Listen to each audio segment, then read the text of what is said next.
तो जो पिछले वाला लेक्चर था उसको कंटिन्यू करते हुए देखते हैं आगे। तो हम बता रहे थे आपको कि मॉडुलस के बारे में बता रहे थे, ठीक। तो हमने हुक्स लॉ देख लिया था और जो डिफरेंट टाइप्स के प्रॉपर्टीज़ होते हैं, जैसे होमोजीनियस मटेरियल क्या होता है, आइसोट्रॉपिक मटेरियल क्या होता है, आइसोट्रॉपिक, ये सारी चीज़ें बता दिया था। फिर हमने हुक्स लॉ भी आपको बता दिया था।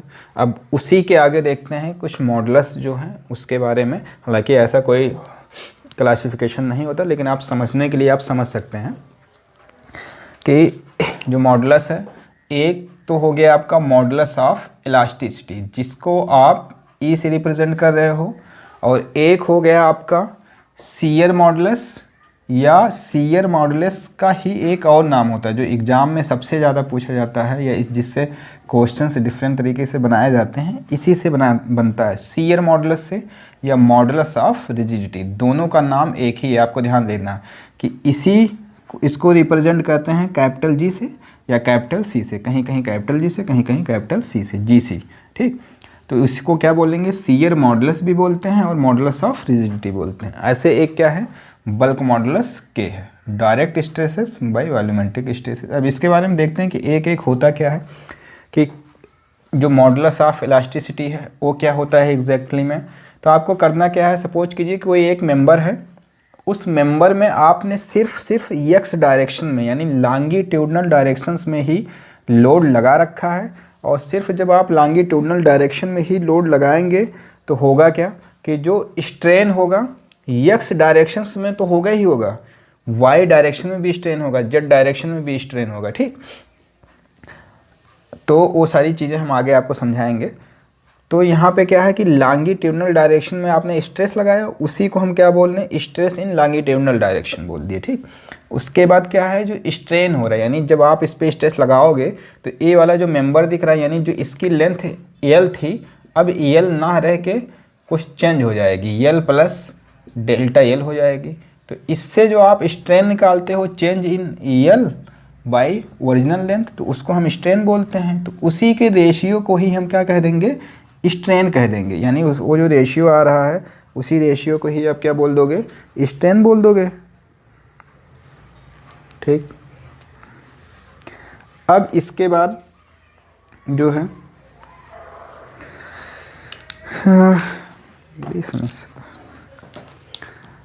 अब इसकी जो यूनिट होती है न्यूटन पर mm स्क्वायर।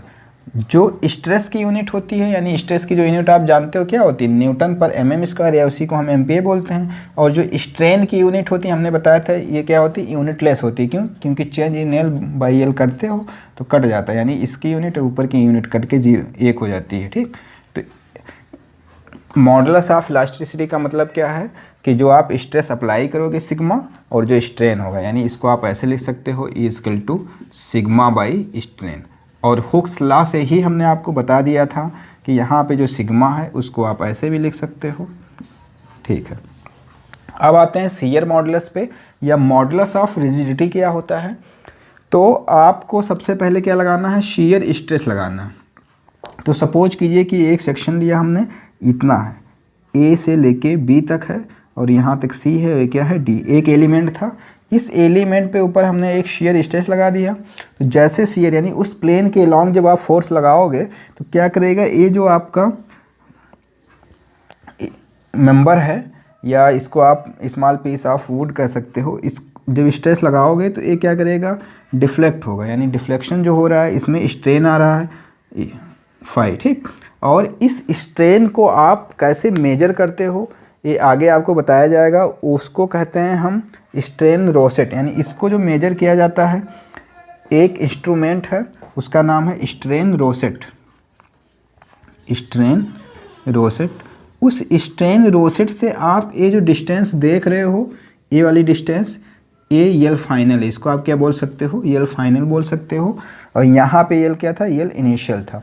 तो जो लीनियर स्ट्रेन होगा, लीनियर स्ट्रेन आप मेजर कर सकते हो, और लीनियर स्ट्रेन मेजर करने के बाद हम क्या करते हैं कि हम कैलकुलेट कर लेते हैं, शियर स्ट्रेन कैलकुलेट कर लेते हैं, ठीक। तो शियर स्ट्रेन की भी जो यूनिट होती है यूनिटलेस होगा, बाकी शियर स्ट्रेस की यूनिट वही एमपीए। तो इस तरह से जो जी की यूनिट आएगी वो मेगा पास्कल हो जाएगा, या एमपीए या न्यूटन पर mm²। तो इतनी बात आपको समझ में आ गई कि हम शियर मॉडुलस कह लें या मॉडुलस ऑफ रिजिडिटी कह लें तो वो भी क्या होता है, shear stress by shear strain. और ऐसे आप जी को लिख सकते हो स्ट्रेस बाई स्ट्रेन, या यहाँ से जो शियर स्ट्रेस होगा tau is equal to G into phi, ये आपको याद रखना है। इसकी भी जो शियर स्ट्रेस होता है इसकी भी यूनिट MPa और जो जी है उसकी भी यूनिट क्या है, MPa है। यूनिट पे हम ज़्यादा फोकस कर रहे हैं इसलिए क्योंकि बहुत इंपॉर्टेंट है यूनिट अगर आप गलत कर दिए तो काम ही बेकार हो गया सब। अब आगे देखिए, अब हम बात करते हैं बल्क मॉडुलस की बात करते हैं। ये क्या होता है, इसको रिप्रेजेंट किया जाता है कैपिटल के से। ये जो कैपिटल के है ये क्या हो गया, डायरेक्ट स्ट्रेस यानी सिग्मा हो गया बटा क्या, वॉल्यूमेट्रिक स्ट्रेन। सपोज कीजिए कि इस डायरेक्शन में एक कोई ब्लॉक है, इस ब्लॉक पे यक्स डायरेक्शन में आपने सिग्मा लगा दिया, यानी एक्स डायरेक्शन में आपने फोर्स लगा रखा है, स्ट्रेस है।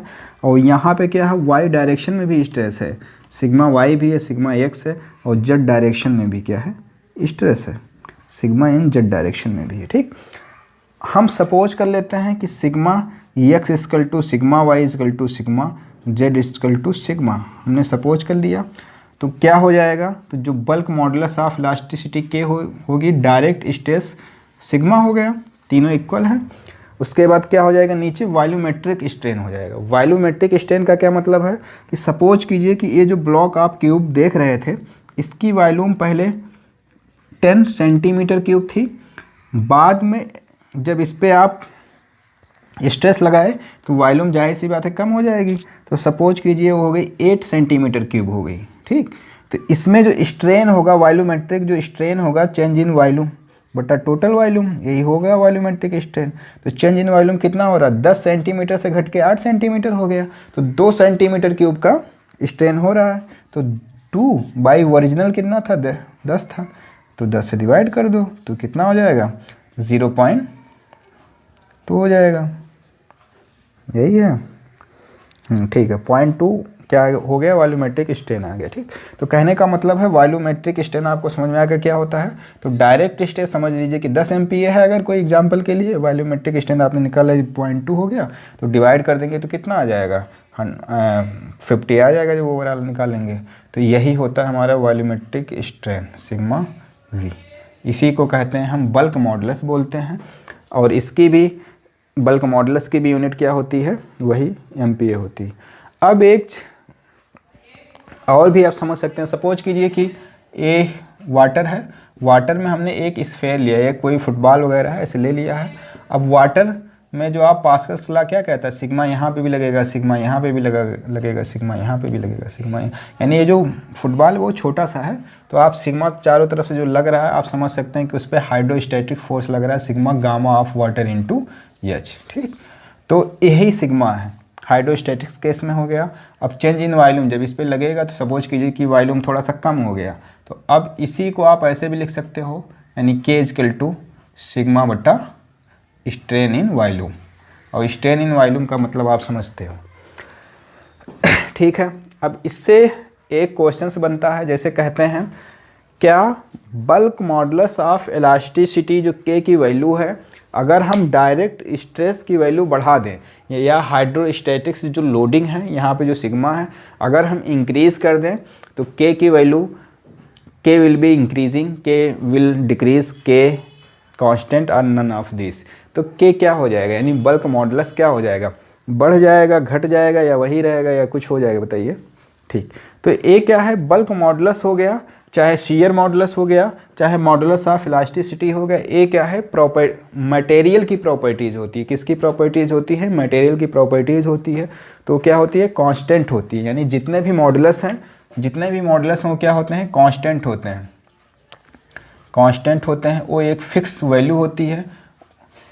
जैसे अगर हम बात करें modulus of elasticity of steel की बात करें तो ये कितनी होती है, स्टील की जो मॉडुलस ऑफ इलास्टिसिटी होती है 200 GPa होती है, एल्युमिनियम की 100 GPa होती है, सॉरी कास्ट आयरन की 100 जीपीए होती है, एल्युमिनियम की 70 जीपीए होती है। तो उस क्या है कि मॉडुलस ऑफ इलास्टिसिटी फिक्स है, सारी की क्या है, फिक्स है, वो वेरी नहीं करेगा। चाहे आप शियर स्ट्रेस बढ़ा दो, चाहे आप बल्क मॉडुलस बढ़ा दो, सॉरी चाहे डायरेक्ट शियर स्ट्रेस बढ़ा दो, तब भी क्या होगा, के की वैल्यू कांस्टेंट ही रहेगी। के की वैल्यू क्या होगी, कांस्टेंट होगी।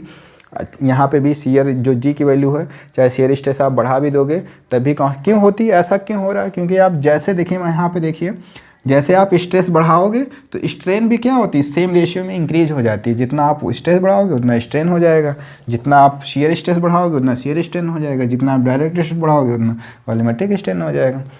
ठीक, तो यानी कहने का मतलब है, आप एक नोट करके एक पॉइंट लिख सकते हैं कि मॉडुलस ऑफ इलास्टिसिटी या शियर मॉडुलस या bulk modulus is always constant, not depend upon the stresses. Note कर लेना है, एग्जाम में पूछा गया क्वेश्चन। अब देखते हैं आगे, जो अब आपको पढ़ना है वो काफ़ी इम्पॉर्टेंट है, वो है पॉइजन्स रेशियो के बारे में आपको पढ़ना है। पॉइजन्स रेशियो के बारे में पढ़ना है आपको।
ठीक है, अब देखते हैं पॉइजन्स रेशियो के बारे में।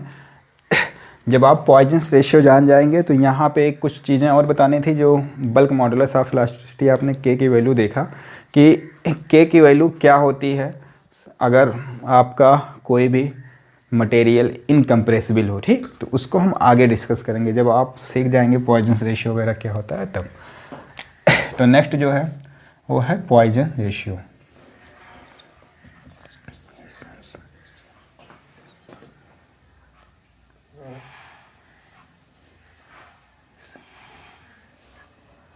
Poisson ratio, Poisson ratio. अब ये जो पॉइजन रेशियो है, इसको जो रिप्रेजेंट किया जाता है म्यू से रिप्रेजेंट किया जाता है। ठीक, और कहा जाता है इसकी जो वैल्यू है वो होती है लेटरल स्ट्रेन,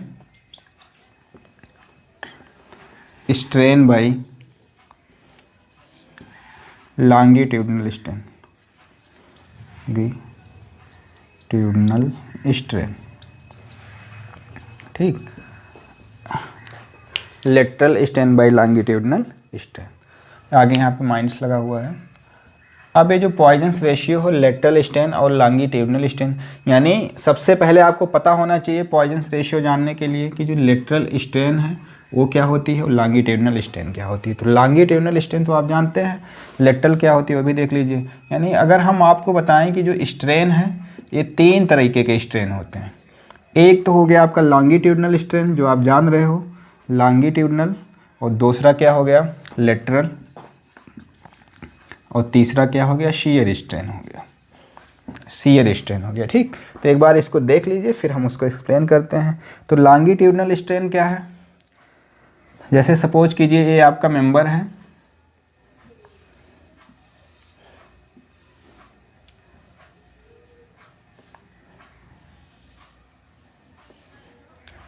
अब होगा क्या, इसकी जो हाइट है सपोज कीजिए वो है d है, और इसकी जो विड्थ है b है, और इसकी जो लेंथ है वो क्या है l है। अगर आप इस x डायरेक्शन में सिग्मा लगा रहे हैं, यानी सिग्मा इन x डायरेक्शन में आप लगा रहे हो, तो होगा क्या कि ये सिग्मा लगाने से होगा क्या कि इसकी जो लेंथ है यल क्या होगा एक्सटेंट हो जाएगा, यानी यल इंक्रीज हो जाएगा, यल क्या हो जाएगा, यल नॉट प्लस डेल्टा यल हो जाएगा। और इसकी जो डी है यानी यल नॉट क्या हो गया, ए वैल्यू ये समझ सकते हैं कि इंक्रीज हो गई, लेकिन जब इसको आप एक्सटेंड करोगे तो ये जो वाई वाला डायमेंशंस है वो क्या हो जाएगा बताइए। यानी y वाला डायरेक्शन अगर हम देखें कि इसका जो वॉल्यूम होगा वो कांस्टेंट कब बना रह सकता है, जब इसको आप खींचोगे तो ऊपर वाला डायमेंशंस क्या हो जाएगा, डिक्रीज हो जाएगा। ठीक, यानी अब ये जो ऊपर वाला था अब नीचे कहीं इतना हो जाएगा, ये हो जाएगा d minus change in d। ठीक, इसका मतलब क्या है कि ये जो लॉन्गिट्यूडनल डायरेक्शंस में जो चेंज हो रहा था, स्ट्रेन इन लॉन्गिट्यूडनल, वो क्या हो जाएगा, change in L upon L not. और जो लेटरल स्ट्रेन है वो क्या होगा, ये जो लेटरल चेंज हो रहा है उसको हम करें चेंज इन डाया या change in depth by total D. इसी को आप क्या बोलते हो, लेटरल स्ट्रेन बोलते हैं। इस डायरेक्शन में भी होगा, इस बोर्ड के परपेंडिकुलर डायरेक्शन वाला भी क्या होगा, कंट्रैक्ट होगा, यानी इसका जो बी है वो भी चेंज हो जाएगा। जब आप इस डायरेक्शन में एक्सटेंड करोगे तो बी भी कम हो जाएगा और डी भी कम हो जाएगा। ठीक है, अब इस शीयर की बात करते हैं। शीयर क्या होता है, तो इस शीयर में देख लीजिए कि जैसे दो तरीके के शीयर होते हैं। शीयर स्ट्रेन जो होता है, एक तो पॉजिटिव होता है, एक नेगेटिव होता है। कब पॉजिटिव होता है, जो पॉजिटिव शीयर एलिमेंट होते हैं पॉजिटिव स्ट्रेन देते हैं, जो नेगेटिव शीयर एलिमेंट है वो नेगेटिव देते हैं। और यहाँ से आप ऐसे समझ सकते हैं, सपोज कीजिए वाई एक्सिस है, ये भी आपका एक्स एक्सिस है। अब जब आपने शीयर स्ट्रेस लगाया कुछ इस तरह से, सपोज कीजिए कि मेंबर ऐसे एक्सटेंड हो गया, ऐसे हो गया, और ए वाला कुछ इस तरह से एक्सटेंशन हो गया। ठीक, तो इतना सपोज कीजिए 5/2 इधर हो गया और 5/2 इधर हो गया, तो ओवरऑल जो 5 होगा वो कितना हो जाएगा, 5/2 प्लस 5/2 डेट इज़ 5। तो इसको आप बोलते हो नेगेटिव शीयर स्ट्रेन बोलते हैं। और अगर यही मेंबर ऐसे हो जाता, यानी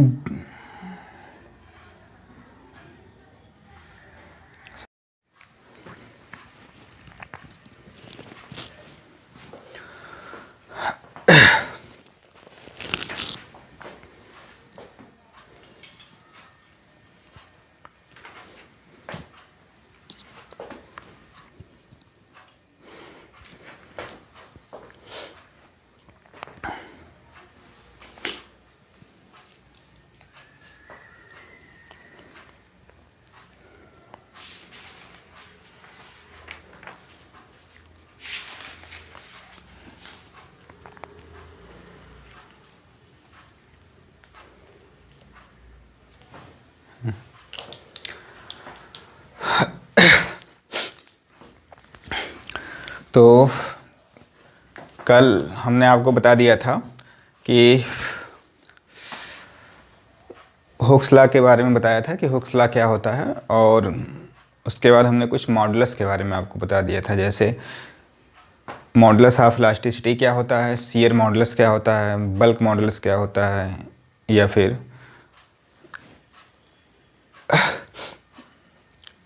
उसके बाद हमने आपको बताया था कि स्ट्रेन क्या होता है। ठीक, तो एक बार देखिए फिर से कि स्ट्रेन क्या है, इसके बारे में हम देखते हैं।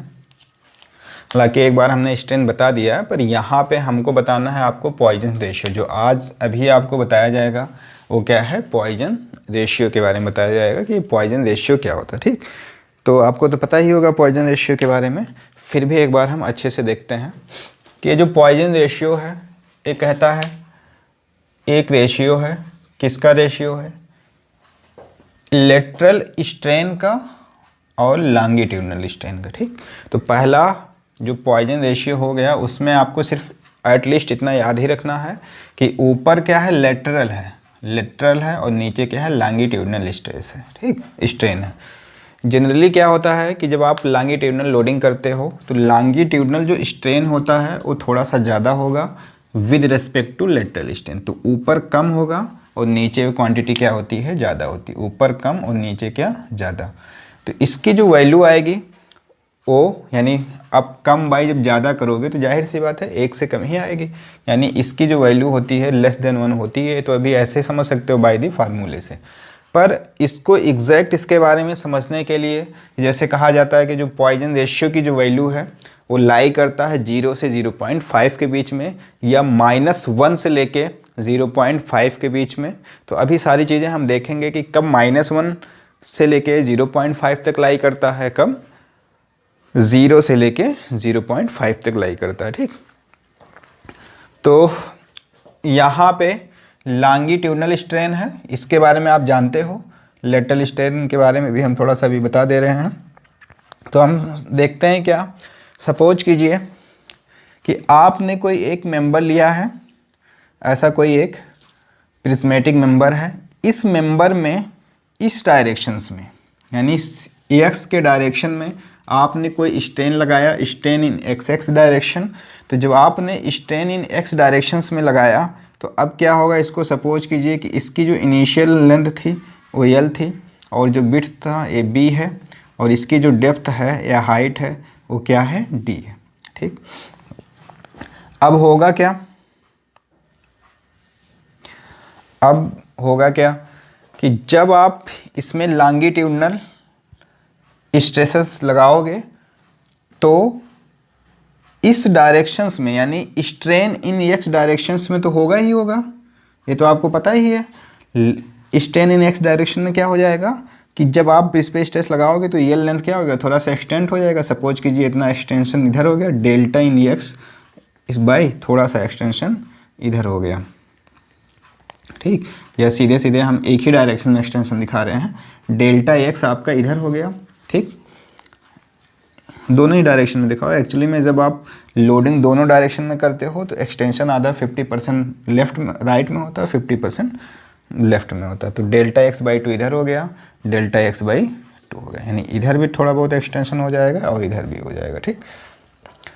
अब होगा क्या कि by the conservation of volume, तो जब इसमें इसका वॉल्यूम कंजर्व होगा, कैसे कंजर्व होगा, जब एक्सटेंशन इधर हो गया तो इधर वाला जो आप डायमेंशंस देख रहे हो ए क्या होगा, थोड़ा सा कंट्रैक्ट हो जाएगा, यानी इस डी में क्या होगा, कंट्रैक्शन होगा। अब ये जो डी है वो सपोज कीजिए कि क्या हो गया, इसमें डेल्टा डी बाई 2 ऊपर से और डेल्टा डी बाई 2 नीचे से, यानी अब यहाँ पे क्या हो गया, इसका जो वर्टिकल डायमेंशंस था या लेटरल डायमेंशंस था, जैसे यहाँ पे डी बाई 2 हो गया, ऐसे जो बी वाला है ए भी क्या हो जाएगा, बी भी क्या हो जाएगा, इसमें भी क्या हो जाएगा, यानी इतना चेंज इन बी में भी कुछ कंट्रैक्शन हो जाएगा, ठीक। तो यहाँ पे इतनी तो बात आपको समझ में आ रहा है कि जब किसी भी लॉन्गिट्यूडिनल डायरेक्शन में आप कोई स्ट्रेसेस प्रोड्यूस करते हो तो उसके कारण लॉन्गिट्यूडिनल स्ट्रेन तो होता ही होता है, साथ साथ में लेटरल डायरेक्शन में भी कुछ स्ट्रेन जनरेट हो जाते हैं। और ये होता क्या है, इस लॉन्गिट्यूडिनल स्ट्रेन के अपोजिट होता है, अपोजिट नेचर का होता है। सपोज कीजिए कि आप लॉन्गिट्यूडिनल डायरेक्शंस में जो स्ट्रेस लगाए हैं पॉजिटिव है तो स्ट्रेन जो होगा पॉजिटिव होगा, एक्सटेंशन होगा, लेकिन लेटरल डायरेक्शन में उसके अपोजिट होगा, यानी कंट्रैक्शन होगा। वहाँ पे जो स्ट्रेन होगा वो नेगेटिव स्ट्रेन होगा। यहाँ पे जो स्ट्रेन एक्स डायरेक्शन में था हो गया था पॉजिटिव स्ट्रेन था। अब देखिए क्या है, यानी यहाँ से आपको बात समझ में आया कि लॉन्गिट्यूडिनल स्ट्रेन क्या होता है, ये आप समझ रहे हो। यानी स्ट्रेन इन लॉन्गिट्यूडिनल डायरेक्शन में आप लिख सकते हो क्या, चेंज इन एक्स डायरेक्शन बटा यल इन एक्स डायरेक्शन, ठीक। लेकिन जो लेटरल स्ट्रेन है, लेटरल स्ट्रेन क्या होगा, change in lateral dimension upon lateral dimensions, या डी कह सकते हो, ऐसे कर सकते हो, यानी स्ट्रेन इन वाई डायरेक्शन या जेड, वाई डायरेक्शन या जेड डायरेक्शन में जो स्ट्रेन होगा इस तरह से होगा। अब ये जो स्ट्रेन है लेटरल वाला आपको समझ में आ गया, ये पॉजिटिव भी हो सकता है और निगेटिव भी हो सकता है। पॉजिटिव कब होगा, जब लेटरल डायमेंशंस में इंक्रीजमेंट होगा तब वहाँ पे क्या होगा, पॉजिटिव होगा। सपोज कीजिए कि ये जो आप स्ट्रेस लगा रहे थे एक्स डायरेक्शंस में, इसको टेंसाइल स्ट्रेस ना लगा के कंप्रेसिव लगा देते। जब इसको कंप्रेसिव स्ट्रेन लगाते तो ये जो डायमेंशंस आप देख रहे हो ये इंक्रीज हो जाता, डी भी इंक्रीज हो जाता और बी भी क्या हो जाता है, इंक्रीज हो जाता है। ठीक, तो ऐसे केस में जो लेटरल स्ट्रेन आएगा यानी change in lateral dimensions upon D या change in B by total B निकालोगे तो क्या हो जाएगा, पॉजिटिव हो जाएगा। ठीक, यानी जब ये कंप्रेसिव नेचर का होगा, ये पॉजिटिव कब होगा, निगेटिव कब होगा, आप समझ गए। ठीक, अब हम देखते हैं कि एक स्ट्रेन और है, इसी बार इसको भी देख लीजिए शीयर स्ट्रेन के बारे में कि शीयर स्ट्रेन क्या होता है। तो शीयर स्ट्रेन देखिए क्या है। सपोज कीजिए कि हमने एक कोई ब्लॉक लिया है, ब्लॉक आपका 3 डायमेंशंस था लेकिन उसको हमने 2D प्लेन में दिखाया है इस तरह से। ये आपका y एक्सिस हो गया, ये आपका x एक्सिस हो गया, सेम इसी तरह से यहाँ y एक्सिस हो गया, ये क्या हो गया, x एक्सिस हो गया। तो ब्लॉक जो हमने लिया यहाँ से लेके यहाँ तक एक ब्लॉक, इस तरह से एक ब्लॉक था। इनिशियल कंडीशन में जो ब्लॉक थी कुछ इस तरह से ब्लॉक था। ठीक, अब हम क्या कर रहे हैं, इस पर कोई स्ट्रेसेस लगा रहे हैं। सपोज कीजिए वो प्योर स्ट्रेस है यानी सिर्फ उस पर स्ट्रेसेस लग रहा है, कोई लॉन्गिट्यूडिनल स्ट्रेस नहीं लग रहा। तो होगा क्या कि अगर इसका एक वाला जो डायमेंशन इधर था इस तरह से कुछ डिस्टोर्ट हुआ, कुछ यहाँ पे हुआ स्ट्रेन हुआ और कुछ ए वाला जो डायमेंशन था इधर हो गया। ठीक, यानी अगर ऐसा स्ट्रेन हो रहा है तो 5/2 इस डायरेक्शन में हो रहा है, 5/2 ऐसा क्यों हो रहा है कि हम क्या कर रहे हैं कि इसका जो दोनों डायमेंशंस है यानी एक्स डायमेंशन और वाई डायमेंशंस दोनों क्या है, फ्रीली मूव कर सकता है। ये क्या है, यानी एक्स और वाई क्या कर सकते हैं, ये फ्रीली मूव कर सकते हैं, इसलिए दोनों में क्या हो रहा है, स्ट्रेन आ रहा है। ऐसे यहाँ पे देखिए कि यहाँ पे सपोज कीजिए कि आपने ये आपका पॉजिटिव शियर एलिमेंट था, ये आपका नेगेटिव शियर एलिमेंट है। ठीक, तो अब सपोज कीजिए कि इस पे जब आप स्ट्रेन लगा रहे हैं, जो हम बोल रहे हैं कि पॉजिटिव शियर एलिमेंट और नेगेटिव शियर एलिमेंट क्या है, ये आगे हम देखेंगे जब आपको शियर स्ट्रेस पढ़ाया जाएगा, sorry shear force SFD BMD पढ़ाया जाएगा तो वहाँ पे हम देखेंगे, तो परेशान होने की ज़रूरत नहीं है। अभी आप इतना समझिए कि अगर पॉजिटिव शियर एलिमेंट है तो यहाँ पे क्या हो रहा है, एंगल देखिए जो इनिशियल एंगल था वो 90 डिग्री का था। अब आफ्टर दी डिस्टोर्शंस क्या हो रहा है कि ये जो एंगल है ये डिक्रीज हो रहा है। नाउ ये क्या हो जा रहा है, 90 - 5 यानी दोनों डायरेक्शन में 5/2 इधर से हो गया तो डिक्रीज हो गया, कितना हो गया, 90 - 5 हो गया। और यहाँ पे देखिए ये एक्सटेंशन हो रहा है, ये क्या हो रहा है, 90 + 5 हो जा रहा है, 5/2 मिलके इतना हो रहा है। ठीक, यानी एंगल इस केस में, पहले केस में क्या हो रहा है, डिक्रीज हो रहा है, दूसरे में क्या हो रहा है, इंक्रीज हो रहा है। अगर एंगल डिक्रीज होता है यानी थीटा अगर क्या हो जाए, डिक्रीज होता है तो वो पॉजिटिव शियर होता है।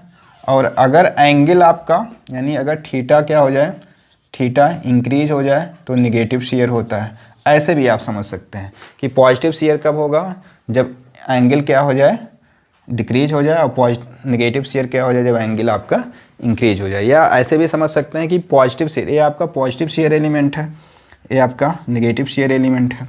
तो पॉजिटिव शियर एलिमेंट आपको पॉजिटिव शियर स्ट्रेन देगा, नेगेटिव क्या देगा, नेगेटिव स्ट्रेन देगा। लेकिन दोनों क्या है, फ्रीली मूव कर सकते हैं, यानी इसका एक्स और वाई डायमेंशन क्या कर सकता था, फ्रीली मूव कर सकता था। ठीक, तो हालांकि ये चीज़ आपके ए और जे एग्ज़ाम में बहुत कम पूछी जाती है, ज़्यादातर गेट में पूछा जाता है। ठीक, तो अगर आप चाहें, अगर आपको नहीं समझ में आ रहा तो इसके भी कर सकते हैं, कोई ऐसी बात नहीं है। लेकिन ये जो पहले वाली चीज़ें बता रही हैं ये सब इंपॉर्टेंट है, ऐसा नहीं कि सिर्फ गेट में ही आता है, हर जगह आता है वो। अब इसमें देखिए क्या कर रहा है, इसका जो एक्स डायमेंशन है वो फिक्स है, एक्स डायमेंशन हमने नीचे फिक्स कर दिया है, सिर्फ ये जो ऊपर का डायमेंशन से यही मूव कर सकता है या वाई डायमेंशन ही मूव कर सकता है। तो होगा क्या, जब आप शियर स्ट्रेस लगाओगे ऊपर इस तरह से शियर स्ट्रेस लगाओगे तो क्या होगा, ए वाला डायमेंशन में कोई यहाँ पे जो 5 होगा वही 5 यहाँ पे 5/2 नहीं होगा। ठीक, तो इस तरह से स्ट्रेन हो गया, इसी को हम क्या बोलते हैं, शियर स्ट्रेन बोलते हैं। ठीक, एंगुलर डिस्टोर्शंस जो होता है उसी को हम क्या बोलते हैं, शियर स्ट्रेन। अब आप सोचोगे इसको कैसे मेजर किया जाए, तो इसको जो मेज़र किया जाता है शियर स्ट्रेन को बाय द स्ट्रेन रोसेट से मेजर किया जाता है। किससे मेजर करते हैं, स्ट्रेन रोसेट से मेजर करते हैं।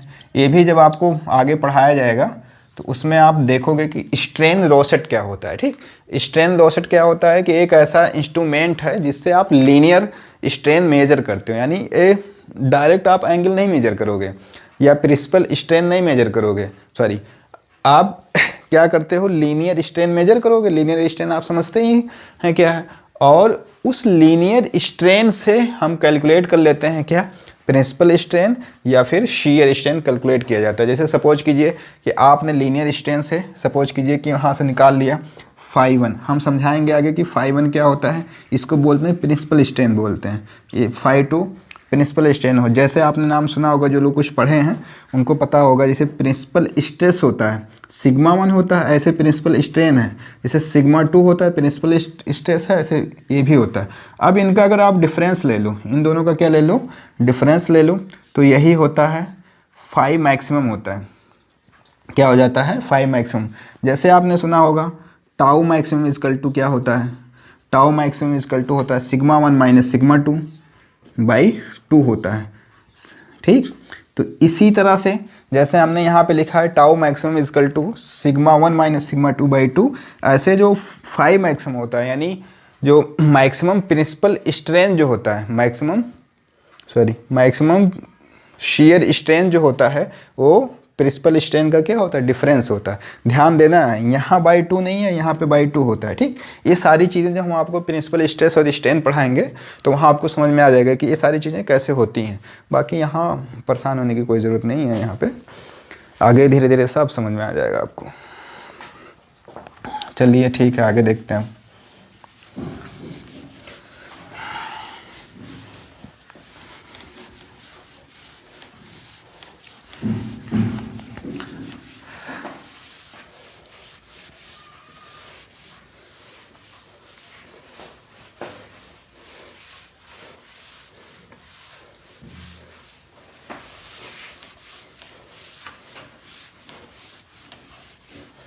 तो अभी तक जो डिस्कस हमने किया, इस डिस्कशन से आपको इतना तो समझ में आ गया कि जो स्ट्रेन है, strain can be classified into 3 groups, longitudinal strain, lateral strain और एक क्या है, शियर स्ट्रेन होता है। ठीक, तो लॉन्गिट्यूडनल स्ट्रेन तो बहुत ही आसान है, लॉन्गिट्यूडनल आप फोर्स लगाओगे लॉन्गिट्यूडनल स्ट्रेस हो जाता है, और उसके बाद जो लेटरल डायरेक्शन में जो स्ट्रेन होता है उसको हम क्या बोलते हैं, लेटरल स्ट्रेन बोलते हैं। और लेटरल स्ट्रेन भी क्या हो सकता है, पॉजिटिव हो सकता है, नेगेटिव हो सकता है। ठीक, तो अब यहाँ पे आप क्या करना है, देखिए म्यू इजकल टू हमने लिखा माइनस, अब लेटरल स्ट्रेन, अगर ये सपोज कीजिए आपकी लॉन्गिट्यूडनल स्ट्रेस क्या है, नीचे पॉजिटिव है, ये क्या आ गया, पॉजिटिव है, तो ऊपर क्या होगा, ये नेगेटिव होगा। ये जनरली, जनरल केस में, इन जनरल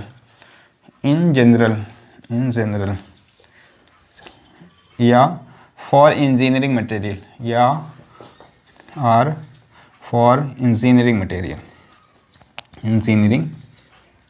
मटेरियल, यानी जितने भी इंजीनियरिंग मटेरियल होते हैं, जैसे सपोज कीजिए एल्युमिनियम है, माइल्ड स्टील है, कोई वुड भी है, कोई और कुछ है, तो जितने भी इंजीनियरिंग मटेरियल होते हैं उसमें ऐसा ही आपको देखने को मिलेगा। अगर लॉन्गिट्यूडनल स्ट्रेन आप उसको एक्सटेंड किए हो तो लेटरल डायमेंशंस का डिक्रीज होता है। ठीक, तो यहाँ पे ऊपर नेगेटिव होगा, यहाँ क्या हो जाएगा, पॉजिटिव। ऑलरेडी हमने नेगेटिव रखा है, तो ये क्या हो जाएगा, नेगेटिव क्या हो जाएगा, जो फाइनल म्यू आएगा वो क्या हो जाएगा, पॉजिटिव हो जाएगा। ठीक, तो इस तरह से जो म्यू का रेंज है, आपको जो म्यू का रेंज देखने को मिलेगा, mu greater than is equal to 0, mu greater than is equal to 0, less than is equal to कितना, 0.5 मिलता है।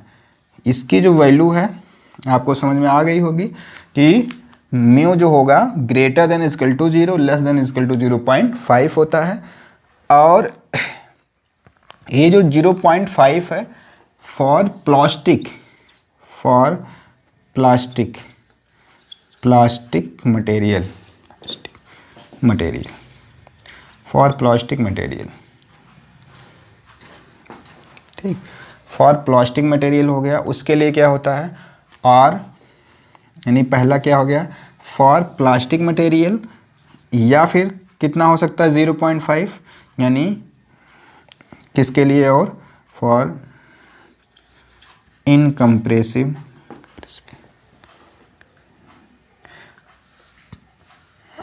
चलिए ठीक है, इतना देखते हैं, उसके बाद आगे देखेंगे। यानी 0.5 वैल्यू किसकी होती है, प्लास्टिक मटेरियल के लिए होती है।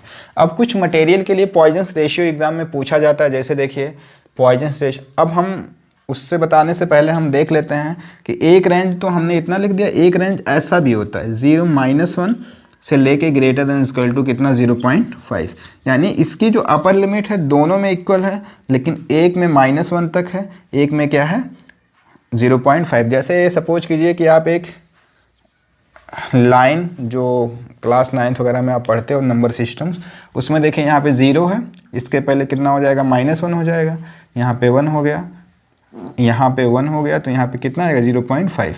यानी इसकी जो रेंज है यहाँ से लेके यहाँ तक भी हो सकती है और यहाँ से लेके यहाँ तक हो सकती है, ठीक। तो इसकी वैल्यू यानी म्यू की वैल्यू नेगेटिव कब होती है, जब सपोज ए नेगेटिव तभी आएगा जब ऊपर भी पॉजिटिव हो जाए नीचे भी पॉजिटिव हो जाए, यानी लेटरल डायमेंशन से भी एक्सटेंशन हो जाए और लॉन्गिट्यूडनल भी ऐसा। तो ऐसा क्या होता है, कुछ ऐसे मटेरियल होते हैं जैसे टिश्यू हो गया, कोई आप टिश्यू ले लीजिए, ह्यूमन टिश्यू ले लीजिए, तो उसमें क्या होगा कि आप अगर लॉन्गिट्यूडनल डायरेक्शन में एक्सटेंशन कर रहे हो तो लेटरल डायमेंशन जनरली क्या होना चाहिए था, कंप्रेस होना चाहिए, लेकिन वो कंप्रेस ना होकर वो भी क्या हो जाता है, एक्सटेंट हो जाता है टिश्यू के केस में। तो टिश्यू के केस में जो आता है यानी -1 किस केस में आता है, फॉर ह्यूमन टिश्यू। और ये जो रेंज हमने बताया है इट इज़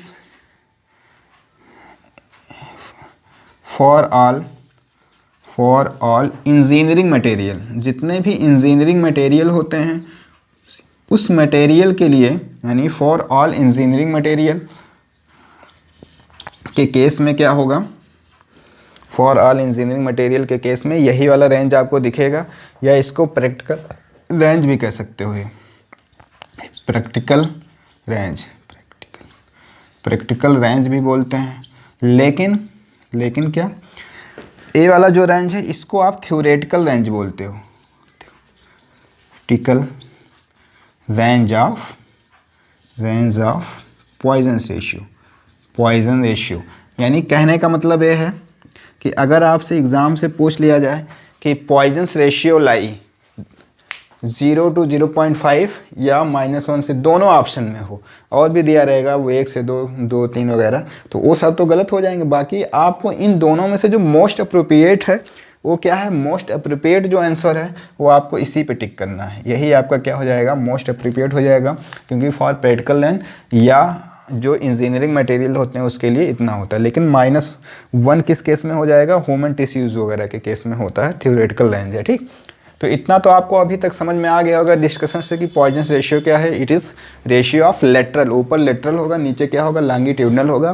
पहला कन्फ्यूजन यहीं पे होता है कि ऊपर लेटरल होगा क्या होगा, ठीक। तो ऊपर लेटरल होगा, कम वाला ऊपर है, नीचे क्या है ज़्यादा, इसलिए कम बाई ज़्यादा जब आप करते हो तो जो वैल्यू आती है 1 से कम आती है, 1 से कम का मतलब 0.5 मैक्सिमम और मिनिमम 0, ठीक। अब हम देखते हैं कुछ डिफरेंट मटेरियल होते हैं जिसके लिए पॉइजन्स की वैल्यू डिसाइड किया गया है या निकाल के देखा गया है, वो कितना होता है अप्रॉक्सीमेट, हम आपको बताने जा रहे हैं, देख लीजिए क्या है। जैसे अगर हम बात करें कंक्रीट की बात करें तो कंक्रीट की पॉइजन रेशियो कितनी होती है जी, क्या, हाँ। अगर हम नॉमिनल की बात करें, एक एवरेज की बात करें, एक लमसम की बात करें, तो जो कंक्रीट की पॉइजन रेशियो होती है वो 0.15 होती है, पर उसकी रेंज की बात करें तो 0.1 से लेकर 0.2 तक होती है, ठीक। ये तो कंक्रीट का हो गया।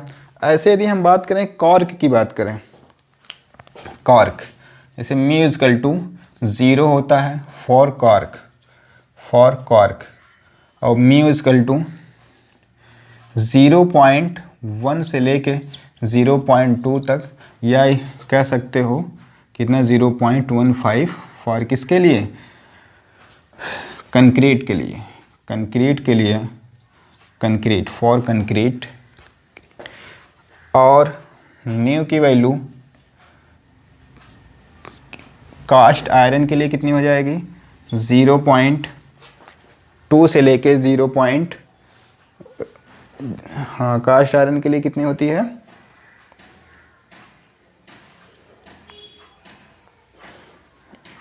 0.2 से लेके 0.278 तक होती है कास्ट आयरन की, कास्ट आयरन की वैल्यू हो जाएगी। और यदि हम बात करें म्यू की वैल्यू 0.285 होती है, माइल्ड स्टील के लिए होती है, माइल्ड स्टील के केस में इतनी होती है। और कुछ मटेरियल हैं जिनके लिए पॉइजनस वैल्यू एग्ज़ाम में पूछी जाती है, आप याद रखिए। और जब भी आप क्वेश्चंस की प्रैक्टिस कीजिए कहीं कहीं, तो जो आपको नया कुछ मिले या कुछ डाटा एक्स्ट्रा मिले, इसी में आप क्या करिए, जो अपना नोट्स आप बनाएंगे उसी में आप ऐड कर दीजिएगा, ठीक। अलग से लिखने की कोई ज़रूरत नहीं है। ये तो माइल्ड स्टील की हो गई। और म्यू की वैल्यू कुछ और है। जैसे यदि हम बात करें एल्युमिनियम की बात करें, तो एल्युमिनियम के लिए 0.33 होता है। अगर हम बात करें एल्युमिनियम 0.33 एल्युमिनियम के लिए होता है। एल्युमिनियम के केस में इतना होता है, ठीक। और यदि हम बात करें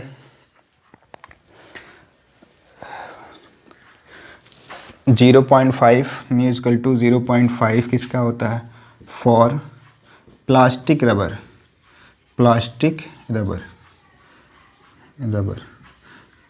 रबर के केस में क्या होता है, 0.5 होता है, ठीक। और कभी कभी एग्जाम में क्वेश्चन और पूछा जाता है कि जितने भी इलास्टिक मेटल्स होते हैं, नोट करके आप लिख लेंगे, नोट करके, फॉर इलास्टिक मेटल। इलास्टिक का मतलब आप समझते हैं, इलास्टिक मेटल्स, इसके लिए जो रेंज डिफाइन किया गया है 0.25 से, यानी जितने भी इलास्टिक मेटल हैं नियर अबाउट इसी के रेंज में इसका पॉइजनस रेशियो लाई करता है। अब इलास्टिक मेटल जैसे हो गया आपका माइल्ड स्टील हो गया, राट आयरन हो गया, राट आयरन हो गया, एल्युमिनियम हो गया, कापर हो गया, ठीक, ये सारी हो गए।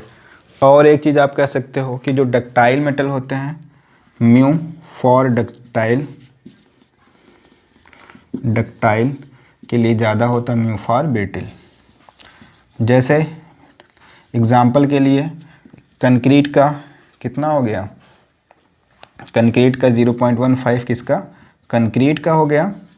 तो ये क्या है, कम है किससे, अगर हम बात करें माइल्ड स्टील 0.285 क्या, माइल्ड स्टील। तो माइल्ड स्टील में कितना है देखिए, तो माइल्ड स्टील क्या है, डक्टाइल मेटल है, और कंक्रीट क्या है, ब्रिटल मेटल है, तो ज़्यादा हो गया, ऐसे हो गया। तो ऐसे आप याद रख सकते हो सारी चीज़ें, ठीक। तो ये आपको याद रखना है, एग्जाम में ज़रूर पूछा जाएगा। पॉइजन रेशियो आता है, चाहे आप जेई का पेपर दें या यही का, ज़रूर आता है।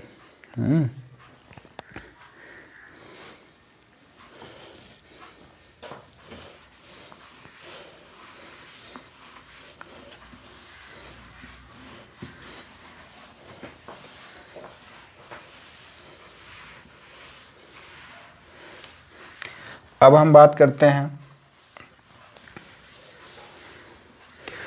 कुछ इंडिपेंडेंट इलास्टिक कांस्टेंट होते हैं।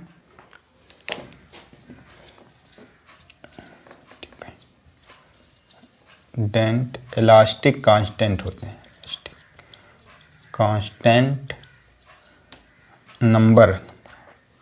Number of independent elastic constant. जैसे सपोज कीजिए कि इंडिपेंडेंट इलास्टिक कांस्टेंट में आप जो टाइप्स ऑफ मटेरियल समझते हैं, इसमें 3 तरीके से आपने देखा होगा। एक क्या होता है, आइसोट्रोपिक हो गया, ऑर्थोट्रोपिक हो गया, आर्थोट्रोपिक हो गया। एक क्या होता है, एन आइसोट्रोपिक, ठीक, ट्रोपिक। तो होगा क्या, एक कम्बिनेशन से बनता है जो इलास्टिक कांस्टेंट होते हैं, जैसे ई जे के हो गया, ये सब जो इलास्टिक कांस्टेंट होते हैं, इसमें से अगर आपका आइसोट्रोपिक है, तो आइसोट्रोपिक के केस में जो number of independent elastic constant है, कभी कभी एग्जाम में पूछा जाता है, 2 होता है। और एक कितना होता है, आर्थोट्रोपिक के लिए 9 होता है, इसके लिए 22 होता है, या 21 कितना होता है, 21 होता है, ठीक, इसके लिए 21 होता है। 2 9 21 आपको ऐसे याद रखना है। यहाँ पे 2 होगा, यहाँ पे भी 2 हो जाएगा, 2 2 उसके बाद 1 लगा लेना, बाकी 9 याद रहेगा। कहीं कहीं आप देखोगे कुछ कहते हैं कि आइसोट्रोपिक के लिए 3 होता है, वो गलत होता है, 3 नहीं होता, 2 ही, यानी इंडिपेंडेंट। अगर 3 में से आपको 2 भी पता है तो आप क्या कर सकते हो, और सारी क्वांटिटी निकाल सकते हैं। जैसे ई के जे में से सपोज कीजिए आपके 2 जी और के पता है, तो अभी कुछ हम फार्मूला बताएंगे, उससे आप और सारी चीज़ें निकाल सकते हो। जैसे कुछ रिलेशंस हैं, उस रिलेशंस को हम देखते हैं।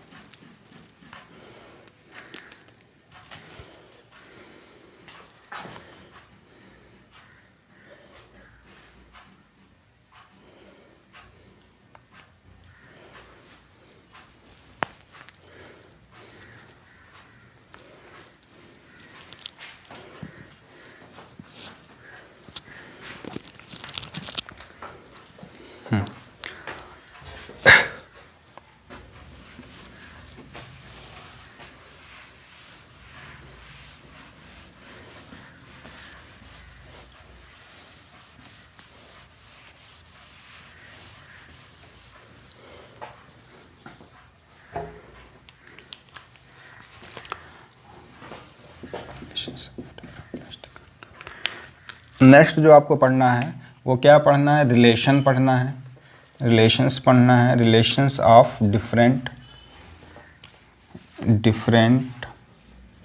Elastic constant.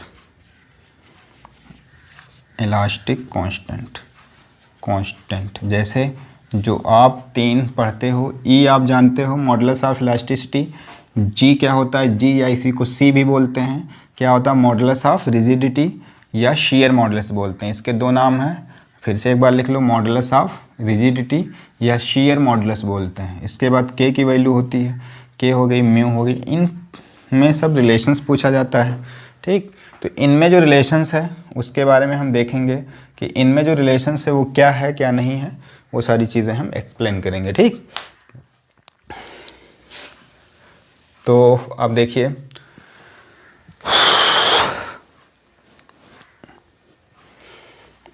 ये जो रिलेशंस हैं ये हम नेक्स्ट क्लास में एक्सप्लेन कर देंगे आप। बाकी अभी के लिए इतना ही, थैंक्स।